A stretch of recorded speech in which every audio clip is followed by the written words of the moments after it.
Je suis Maurice Koué, je suis économiste, je suis consultant international et j'ai une passion. Ma passion au cours de ces dernières années, c'est l'écriture. Et j'en ai fait 14, et voilà la preuve. On m'a dit de venir parler de ce que je veux, pourvu que ça concerne le changement. Je me suis empressé parce que j'ai choisi d'abord le changement, pourquoi et comment. Le changement, pourquoi et comment. J'avoue que ce thème m'intéresse beaucoup, parce que autour de nous, tout bouge. Tout bouge. Il y a des gens qui sont là, au niveau de l'informatique, de la robotique, des voitures sans chauffeur, des gens qui sont partis au ciel, la lune, les Mars, et ainsi de suite. Il y en a qui sont allés sous terre, mais tout bouge. Alors, on n'a pas le choix. C'est-à-dire, ou on bouge avec ce qui bouge, ou bien on est avalé. Donc, le thème m'a beaucoup intéressé et c'est justement ça que je vais développer avec vous en 15 minutes. C'est quoi le changement? Le changement est une rupture entre un existant obsolète, vieillot, dépassé, démodé si vous préférez, et un futur synonyme de progrès. Il y a quelques mots-clés, et j'insiste beaucoup dessus. Rupture. Celui qui ne veut pas avoir une rupture avec quelque chose, il est déjà déclassé. Celui qui a un existant qui est obsolète, et il regarde, et il n'ose pas du tout avancer ou bien penser à autre chose, alors il a un problème.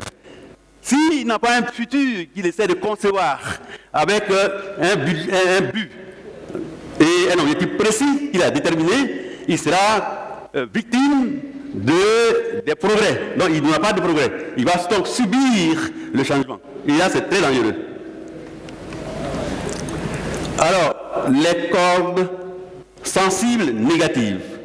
Tout à l'heure, je vous disais que j'étais consultant international. Et nous, on a cette habitude de voyager beaucoup, d'observer, de regarder, de constater et de diagnostiquer. Alors, avant d'aller loin, je me suis dit, nous, Africains, nous, Ivoiriens, qu'est-ce que nous avons comme cordes sensibles négatives? Je dis cordes sensibles négatives parce que les cordes sensibles positives, il y en a beaucoup. Et ça ne m'intéresse pas. Mais moi, je m'intéresse davantage à ce qui est négatif. Alors, on y va. L'Africain, sinon l'Ivoirien, a une espèce de propension forte à vivre par chance. Or, celui qui vit par chance, il n'aura jamais de chance. Celui qui vit par chance, c'est un joueur de loterie. Or, il y a juste un individu sur 1 million qui gagne en loterie. Donc, vous avez des chances de ne jamais gagner, c'est clair. Nous sommes toujours très attachés aux mêmes instruments de travail, aux mêmes méthodes de travail. Oui, mon père a fait ça. Oui, c'est comme ça que l'Africain fonctionne. Moi, je suis Africain. Non, ne me fatigue pas. Ton affaire, parce que tu as vécu au Canada ou aux États-Unis que tu dis ça. Non. Je pense qu'il faut qu'on arrête. Les méthodes changent, les instruments de travail changent. Et comment on ne peut pas changer? C'est toujours les mêmes machettes, c'est toujours les mêmes tabacs, c'est toujours les mêmes charrettes, et on ne bouge pas. C'est pas comme ça que nous allons engager le changement. Sinon, on va le subir. On est trop peu sensible à une philosophie sociale sans mesure. Oui, on est toujours prêt à s'asseoir, à manger ensemble, à danser ensemble, à profiter de celui qui travaille. Mais quand il s'agit de se réunir pour travailler, alors personne ne bouge. Quand il s'agit de créer une entreprise ensemble, on dit, dans tous les cas, ce qui appartient à tout le monde n'appartient à personne. Donc il y a des individus dans nos pays qui vont essayer de chercher à doubler, c'est le terme, à doubler ce que les autres ont fait. On a vu plusieurs exemples malheureux qui, ma foi, il y a eu des 200, 300, 400 millions. Et le problème, c'est qu'il y a un jour, un seul individu qui prend tout l'argent qui devait être affecté à la création d'entreprises collectives, et il a pris l'argent, il est parti. Et personne n'a dit un mot. C'est grave. Une mentalité de gaspillage de temps. Ah, là, il y a un gros problème. Avez-vous déjà vu partout dans le monde, et j'ai essayé de voyager aussi, bon, du bien que je peux à travers le monde, je n'ai jamais vu, ou bien avez-vous peut-être vu, une banque de temps. Avez-vous déjà vu une banque de temps? Non. Alors pourquoi il y a... Oh, on dit l'argent, le temps c'est l'argent, d'après les Américains. Et pourtant, il y a quand même des banques d'argent. S'il n'y a pas de banque de temps, c'est parce qu'il y a une raison. Il y a un comportement que cela nous inspire. Donc ça veut dire qu'il faut, le temps étant insaisissable, quand il passe, il faut le saisir, et puis il faut en faire un levier pour te propulser. Sinon tu es mort. Il faut absolument que le temps, qui est la toute première ressource, soit notre compagnon de lutte, soit notre ressource première qui donne celui de repère dans tout ce que nous faisons. J'ai fait un livre, et dans ce livre, je parle notamment de que fais-tu de tes 24 heures. Oui, le président Ouattara, il a droit aussi à ses 24 heures. La reine d'Angleterre aussi a droit à ses 24 heures. Le fou qui est dans la rue, le mendiant que chacun de nous connaît, ou bien le pauvre, a aussi droit à ses 24 heures. Mais que fais-tu de tes 24 heures? Parce que de la façon dont tu utilises tes 24 heures dépend ton avenir. C'est d'ailleurs pour ça qu'il fait toute la différence entre les pays développés et les pays sous-développés. Vous allez au Japon. S'il y a un retard de 2 minutes, c'est la catastrophe. Mais dites-vous, s'il y a un retard de 2 heures, 4 heures, 10 heures, qu'en pensez-vous? Parce que moi je suis chef, parce que je suis ministre, parce que je suis directeur général, tu as le droit de m'entendre parce que je viens. Non, il faut qu'on change toutes ces habitudes. Ça nous crée des problèmes.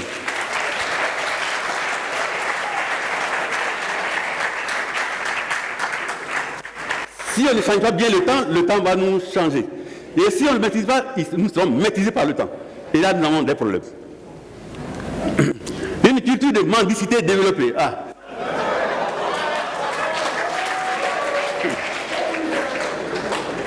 Oui. Ça fait pitié, mais c'est la culture la plus répandue en Côte d'Ivoire et en Afrique. Comme expert on dit, j'ai voyagé un peu partout. Donc c'est la même trame qui passe à travers les veines de tous les Africains. Nous allons trop mendier. Mais mendier, quand celui qui vient te donner, quand tu as demandé, celui qui vient te donner, il vient avec la main au-dessus de ta main.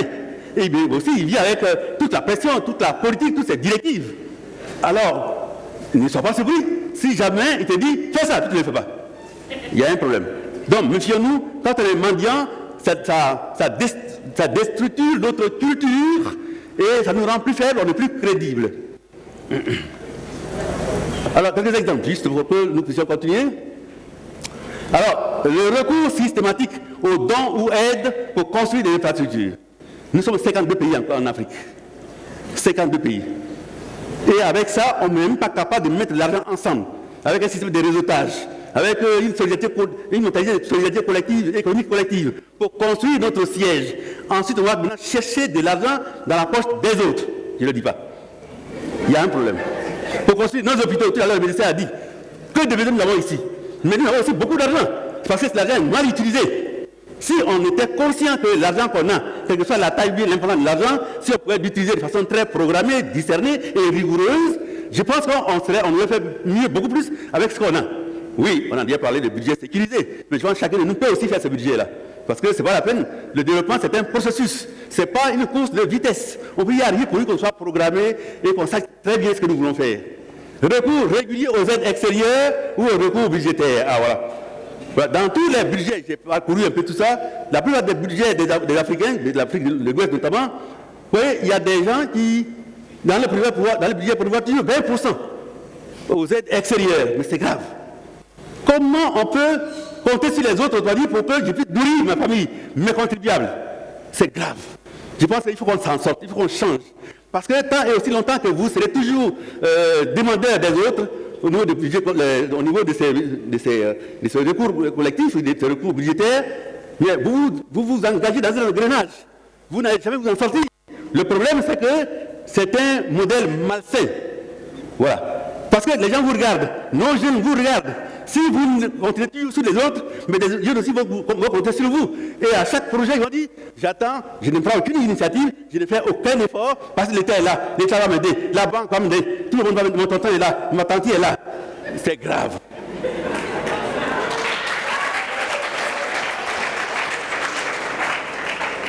Et bien sûr, l'une des conséquences graves, c'est que le taux d'endettement avance, continue.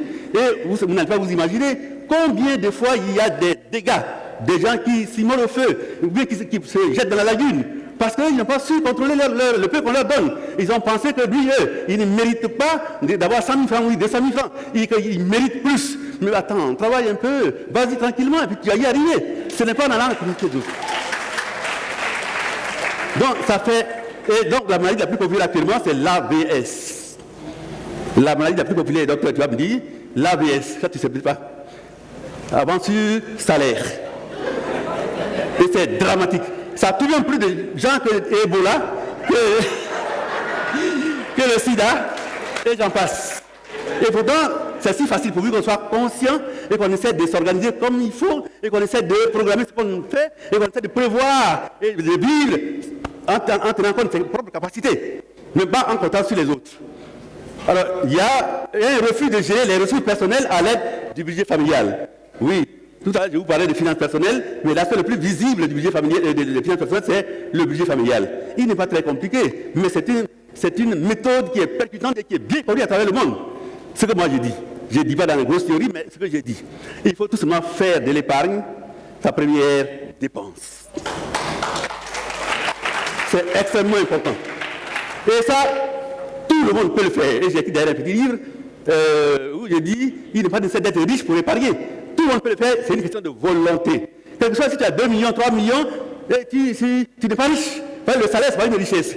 Le salaire, ce n'est qu'un instrument pour nous permettre de vivre. Ça nous entretient. Mais ça nous fait jamais riche, mais à condition que tu y mettes la rigueur, la discipline et bien d'autres. Donc je pense qu'il faut que tout le monde se mette un peu dans ce jeu-là. Quelque chose qu'on gagne, on peut y arriver. Et le livre est là, je pense. Il ne coûte pas cher. Alors que faire pour adopter une culture de changement? Ouais. Prendre conscience de notre retard sur les autres. Oui, c'est pour ça que je parlais tout à l'heure des diagnostics. Tant et aussi longtemps qu'on n'a pas pris toute la mesure du retard qui nous affecte par rapport aux autres, n'oubliez pas que nous sommes dans un village planétaire. On est bien obligé de regarder les autres. Les autres aussi nous regardent. Pendant que nous, on va chez eux, à travers les déserts, la mer, eux, ils viennent ici. Parce que le pays est construit. Eh bien, ils pensent qu'il y a beaucoup d'opportunités ici, mais nous, on est aveugles. Ouvrons-nous les yeux. Il est temps qu'on ouvre les yeux. Il est temps qu'on prenne conscience qu'il y a énormément d'occasions, d'opportunités ici, et il est temps qu'on puisse faire des pas dans la bonne direction pour que nous puissions rattraper quelque peu le temps perdu. Amorcer une rupture avec la culture de facilité. Tout est facile. On dort et on compte sur le tonton. Et le travail, il y en a, mais on ne le voit pas. Et il y a des petits Aoussa qui arrivent ici. Il y a des petits Mugabe qui arrivent ici. Il y a des Français qui arrivent ici. Et qui disent, ils font ce que nous, on ne voit pas. Et pourtant, c'est eux qui ont labellisé notre famille à Kéké, qui aujourd'hui est devenue une perle rare à travers le monde.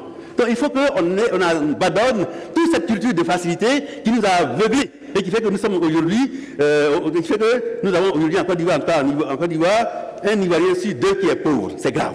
Dans des pays aussi riches.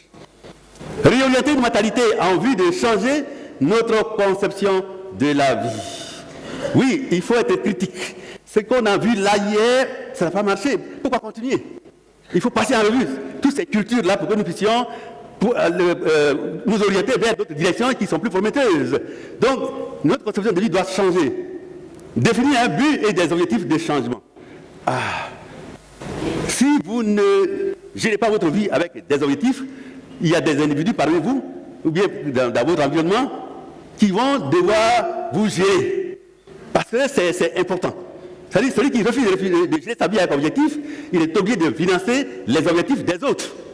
Et ça, c'est tellement important qu'il faut que chacun de nous fasse un effort pour essayer de définir clairement où il va, au lieu d'aller partout, parce que quand tu vas partout, tu n'iras nulle part. Donc, c'est vraiment important. Voilà, il y en a beaucoup, mais je m'arrête là pour que nous puissions éventuellement causer. Et j'ai conclu. Mais avec vous. Il n'y a aucune évolution, aucun progrès sans prix. Êtes-vous prêt à payer le prix?